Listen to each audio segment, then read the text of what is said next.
Students, welcome to my YouTube channel method tree. आप सभी का स्वागत है मेरे चैनल पर। तो गाइस, हम क्लास 10th का मैथ कर रहे हैं। आज हम इसकी जो एक्सरसाइज 7.2 है उसके क्वेश्चन नंबर 4 से स्टार्ट करेंगे। इससे पहले वाली जो क्वेश्चन है, क्वेश्चन फर्स्ट सेकंड थर्ड, वो इससे पहले वाली वीडियो में कर लिया है। अभी हम इसका क्वेश्चन नंबर 4 करेंगे और इसमें हम क्या कर रहे हैं, सेक्शन फॉर्मूला का अप्लाई करके क्वेश्चन को सोल्व कर रहे हैं। ठीक है, तो कंफ्यूज नहीं होना है, बस हमें डिस्टेंस फॉर्मूला अप्लाई करना आना चाहिए, सेक्शन फॉर्मूला अप्लाई आना चाहिए। और इससे नेक्स्ट एक्सरसाइज में हम कौन से वाला फॉर्मूला यूज करेंगे, एरिया ऑफ ट्रायंगल यूज करेंगे।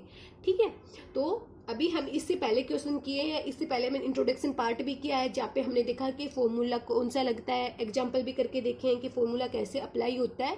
तो वो देख लेना आप एक बार। बस एक बार ये फॉर्मूला अप्लाई करना आ गया तो ये क्वेश्चन इजिली हो जाएंगे, कुछ भी नहीं है इनमें। तो अभी हम इसका क्वेश्चन नंबर 4 स्टार्ट करते हैं। सबसे पहले देखते हैं कि क्वेश्चन में दे क्या रखा है, देन हम उसको सोल्व करते हैं। तो क्या बता रखा है क्वेश्चन में, Find the ratio in which the line segment joining the points -3, 10 and 6 -8 is divided by -1 और 6। तो हमें क्वेश्चन को समझना चाहिए पहले। तो इसने क्या बता दिया, कोई भी एक लाइन है, ठीक है, इसके ऊपर 2 पॉइंट ले लेते हैं A B। तो A कितना बता रखा है, A बता रखा है इसने -3 और 10,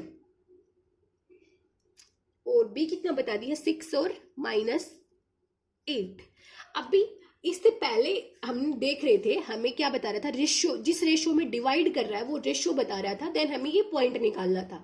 लेकिन यहाँ पे इसने क्या बताया है, यहाँ पे इसने बता दिया हमें ये पॉइंट, ये क्या है -1 और 6, और हमें निकालना है रेशियो।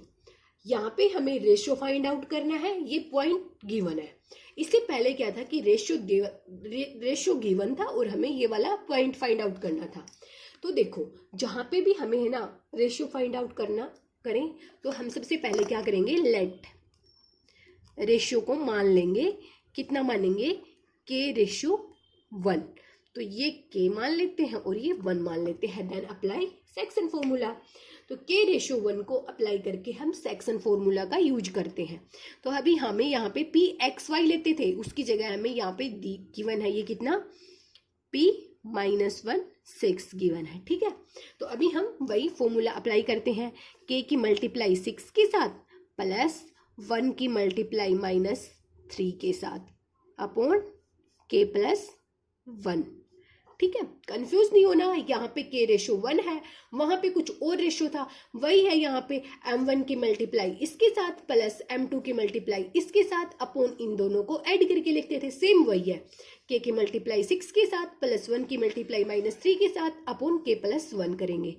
ठीक है, अभी आगे वाला करते हैं, k multiply -8 plus 1 multiply 10 upon k + 1। ठीक है, यहां तक हो गया।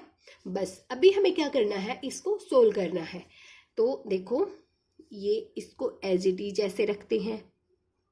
ठीक है, ये क्या हो जाएगा, 6k प्लस -3 अपॉन k + 1 हो जाएगा, और ये कितना हो जाएगा, -8k प्लस 10 अपॉन k + 1 हो जाएगा। ठीक है, अभी हम क्या करेंगे, हम इसका कंपेयर करेंगे इसके साथ, ये इसके इक्वल होगा, ये इसके इक्वल होगा, तो हम पहला ही लेके चल पड़ते हैं। तो देखो क्या हो जाएगा, ये 6k -3 upon k + 1 is equals to -1, क्योंकि देखो ये इसके इक्वल है, ये इसके इक्वल है। ठीक है, तो यहां से हम क्या करेंगे, 6k -3 अपॉन k + 1, ये k इस साइड लेके आएंगे, सॉरी ये माइनस के 1 के साथ मल्टीप्लाई होगी, तो ये माइनस आ जाएगा यहाँ पे। अभी देखो 6k ये इस साइड लेके आएंगे तो प्लस का k हो जाएगा, और ये -1 है और ये +3 हो जाएगा, उस साइड जाएगा, तो ये कितना हो जाएगा, 7k = 2। तो k की वैल्यू कितनी आ गई, 2/7 आ गई। ठीक है, तो अभी देखो हम रेशियो क्या लेके चल रहे थे, k रेशियो 1 लेके चल रहे थे। तो रेशियो क्या था हमारा, k रेशियो 1। तो यहाँ पे k की वैल्यू कितनी आ गई, 2/7 रेशियो 1। तो यहाँ से 7 यहाँ पे चला जाएगा, तो ये कितना हो जाएगा, 2:7। तो ये आ गया इसका आंसर 2:7। ठीक है, तो ये था इसका क्वेश्चन नंबर 4। अभी हम इसका नेक्स्ट क्वेश्चन करते हैं, क्वेश्चन नंबर 5। तो देखो क्वेश्चन नंबर 5 में क्या बता रखा है। सबसे पहले हमें स्टेटमेंट ही समझनी पड़ेगी, क्वेश्चन में दे क्या रखा है, पूछ क्या रखा है, एग्जैक्ट हमें वो समझ में आ जाएगा। और फॉर्मूला कैसे अप्लाई करना है, तो इन क्वेश्चन में कुछ भी नहीं है, बस हम सिर्फ फॉर्मूला में पुट करेंगे। देन हमसे रेशियो पूछ रखा है या कोऑर्डिनेट पूछ रखे हैं, तो वो इजीली निकल जाएंगे।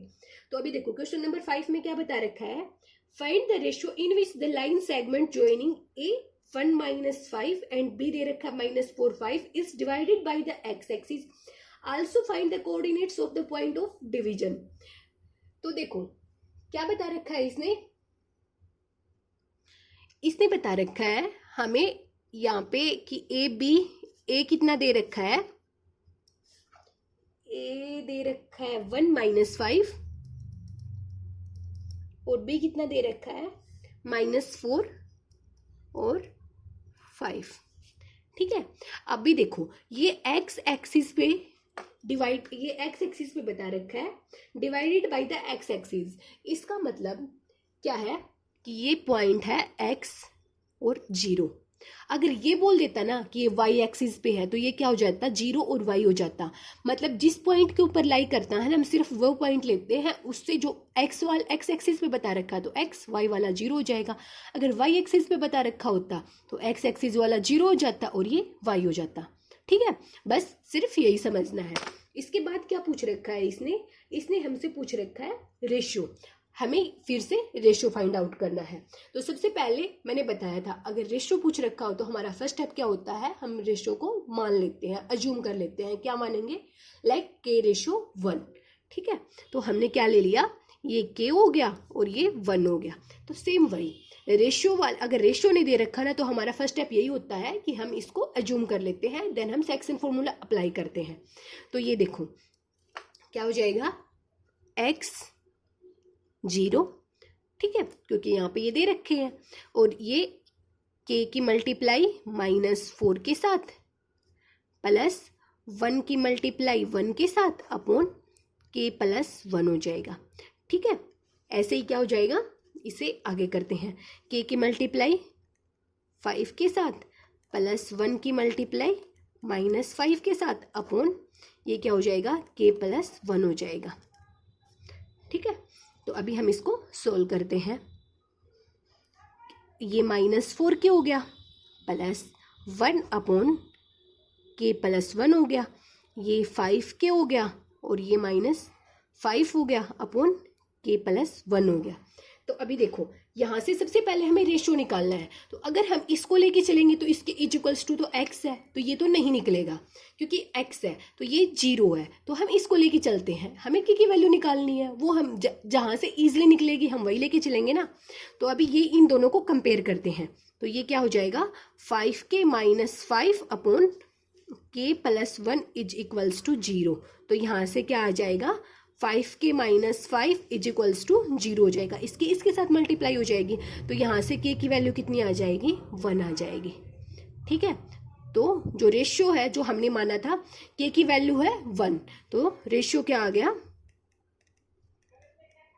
k:1 था, तो k की वैल्यू 1 है, तो 1:1 आ गया। ठीक है, अभी हम क्या करेंगे, अभी हमें x की वैल्यू भी फाइंड आउट करनी है। तो x की वैल्यू कैसे निकालेंगे, तो देखो अभी ये वाला है, इसको हम कंपेयर करते हैं। तो देखो -4k + 1 upon k+1 is equals to x हो जाएगा। ठीक है, तो बस हम क्या करेंगे, -4k की वैल्यू कितनी आई है, 1 आई है, +1 अपॉन 1 + 1 हो जाएगा। ठीक है, तो ये कितना हो गया, -4 + 1 अपॉन 2 हो गया। तो -4 + 1 कितना होता है, -3 अपॉन 2। ये आ गई है x की वैल्यू। तो x की वैल्यू भी बता दी हमने और रेशियो भी फाइंड आउट हो गया हमारा। तो ये इसका कोऑर्डिनेट कितना आ गया, इसने यही पूछ रखा था हमसे, रेशियो पूछ रखा था और इसके कोऑर्डिनेट पूछ रखे थे। तो रेशियो आ गया 1:1 और कोऑर्डिनेट कितने आ गए, -3/2 और 0। तो ये तो 0 तो पहले बता ही रखा था, बस हमें x की वैल्यू निकालनी थी। तो वो कितनी निकल गई, -3/2। 2। ठीक है, तो ये हो गया क्वेश्चन नंबर 5। बस कुछ नहीं है, हमें क्वेश्चन को अच्छे से समझना है, देन हमें यहाँ पे उसका फॉर्मूला अप्लाई करना है, बस उसे निकाल देना है। ठीक है, अभी हम इसका नेक्स्ट क्वेश्चन करते हैं, क्वेश्चन नंबर 6। तो क्वेश्चन नंबर 6 में क्या बता रखा है,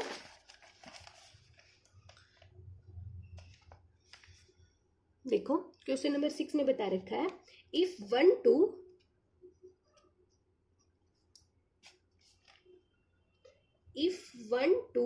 4y x 6 and 3 5 are the vertices of a parallelogram taken in order, find x and y। तो देखो पैरेललोग्राम बता रखा है इसने, और इसने 4 पॉइंट बता दिए पैरेललोग्राम के। तो हम पहले ना क्वेश्चन के स्टेटमेंट के अकॉर्डिंग चलते हैं। तो देखो ये हो गया A B C D। तो A पे क्या है 1 2,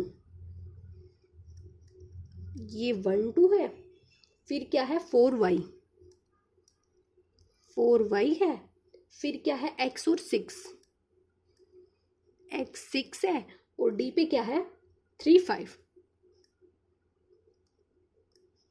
तो देखो यहाँ पे जो पैरेललोग्राम की प्रॉपर्टीज है ना, हम वो यूज करेंगे। तो पैरेललोग्राम की प्रॉपर्टीज क्या होती है, इनकी ये जो डायमीटर होते हैं ना, वो यहाँ पे इनके जो मिड पॉइंट है ये इक्वल आएगा, ये सेम पॉइंट पे कट करते हैं, तो इनका जो मिड पॉइंट होगा ना वो सेम होगा दोनों का। ठीक है, ये जहाँ पे कट करेगा ये भी वहीं पे, जो इनका ये वाला पॉइंट है ना ये सेम आएगा। तो हम इसका मिड पॉइंट से यहाँ इसके कोऑर्डिनेट निकालेंगे और इसके कोऑर्डिनेट निकालेंगे, और वो दोनों इक्वल हो जाएंगे। तो हम सबसे पहले निकालते हैं AC के। तो मतलब AC is equals to BD, इसके बोलने का मतलब ये है। AC का मिड पॉइंट निकालेंगे और BD का मिड पॉइंट निकालेंगे। तो AC का निकालेंगे तो देखो वही 1 + x अपॉन, हमें मिड पॉइंट फॉर्मूला पता है 1 + x अपॉन 2 और 2 + 6 अपॉन 2। ठीक है, इज इक्वल्स टू BD का कितना हो जाएगा 3 + 4 अपॉन 2 और ये 5 + y अपॉन 2 हो जाएगा। ठीक है, बस यही था। पैरेललोग्राम की प्रॉपर्टीज क्या होती है, इनका जो डायमीटर होता है ना वो जो सेम पॉइंट पे, यहाँ पे मिड पॉइंट होगा दोनों का सेम, यहाँ पे इंटरसेक्ट करेंगे ये एक दूसरे को, तो ये वाला जो पॉइंट होगा इन दोनों का सेम होगा तो ये दोनों एक दूसरे के इक्वल होंगे, ये भी है और ये भी है सेम, तो ये दोनों एक दूसरे के इक्वल हो जाएंगे। यहाँ से हम क्या करेंगे, कंपेयर करेंगे। तो सबसे पहले हम कंपेयर करते हैं पहले वाले पॉइंट को, 1 + x upon 2 is equals to 3 + 4 कितना हो जाएगा 7/2 हो जाएगा। ठीक है, तो 2 से 2 कैंसिल, तो x की वैल्यू कितनी आ गई 7 - 1 इज इक्वल्स टू 6 आ गई। ठीक है, ऐसे ही अभी हम दूसरे वाला पॉइंट कंपेयर कर लेंगे। तो 2 + 6 upon 2 is equals to 5 + y upon 2। तो 2 से 2 कैंसिल, तो ये हो गया 8 इज इक्वल्स टू 5 + y। तो यहाँ से y की वैल्यू कितनी आ गई 3 आ गई, ये 5 इस साइड जाके, तो x की वैल्यू आ गई 6 और y की वैल्यू आ गई 3। ठीक है, तो हमें क्या क्या निकालना था, यहाँ से हमें x और y की वैल्यू निकालनी थी। तो x की वैल्यू 6 आ गई और y की वैल्यू 3 आ गई, तो ये आ गई 6 और 3। बस, तो बस देखो इस वाले क्वेश्चन में क्या था, सिर्फ हमें पैरेललोग्राम की अगर प्रॉपर्टी पता है तो इजीली निकल जाएगा। अगर हमें पैरेललोग्राम की प्रॉपर्टी नहीं पता होती तो हम पता नहीं क्या क्या निकालते। बस पैरेललोग्राम की प्रॉपर्टी का हमें पता होना चाहिए कि जो मिड पॉइंट होता है वो सेम होता है, तो ये दोनों एक दूसरे को बाइसेक्ट करते, इंटरसेक्ट करते हैं एक दूसरे को, इसकी जो डायमीटर है वो, तो यहाँ से ये AC है वो BD के इक्वल आएगा। तो यहाँ से क्या हम निकालेंगे, मिड पॉइंट फॉर्मूला अप्लाई करके इन दोनों का यहाँ पे पॉइंट, इसके कोऑर्डिनेट निकाल लेंगे और इसके निकाल लेंगे, और इन दोनों को इक्वल पुट करके यहाँ से x की और y की वैल्यू निकाल लेंगे। ठीक है, तो ये हो गया क्वेश्चन नंबर 6। अगर यहाँ तक आप लोगों को कुछ भी समझ में ना आया हो तो प्लीज़ कमेंट सेक्शन में जाके पूछना, और इससे नेक्स्ट क्वेश्चन हम इससे नेक्स्ट वीडियो में करेंगे। और अगर आप लोगों को कोई भी प्रॉब्लम हो तो प्लीज़ मुझे बताना, कमेंट करना, पूछना, और अगर आप लोगों को समझ में आई हो तो प्लीज़ मेरे चैनल को लाइक शेयर एंड सब्सक्राइब जरूर करना। Okay, thank you.